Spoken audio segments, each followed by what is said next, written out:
Bugün 2026-yılın 20-may sanasi mana kovraklarimiz pişti. Hozir mana bu kovraklarda hozir kasilga bilan urilgan holdagisi urilib ketgan, mana poya qoladi mana bu holatda. Keyin mana hozir kovlanish jarayonini yaxshilamoq. Kovlash jarayonini mana ko'rsatamiz.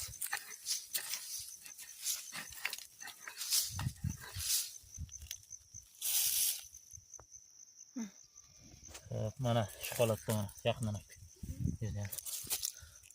mana shu holatda bo'ladi. Mana ildizi ko'rindi mana. Ildizi ko'rindi, mana soch olinish mana. Soch ko'rinyaptimi? Mana shu holatda hozir yaxshi olinyapti. Soch mana qotmagan holatida hozir. Mana endi bunday bosiladi. Shu o'zining sochi o'ziga. Mana keyin chiqqan to'pog'ini mana yopamiz.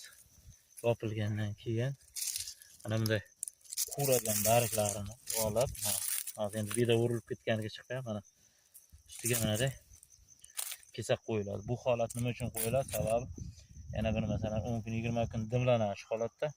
Topib olish oson bo'lish uchun, yomg'ir bo'lishi uchun boshqa mana bariga qo'yiladi. Ana shu holatda dimlanadi. Xudo xolasa mana yana 10 kun 15 kun dim beramiz. Ochilish jarayoni, kardinlanish jarayonlarini qo'yib boramiz. Mana shu holatda yopiladi.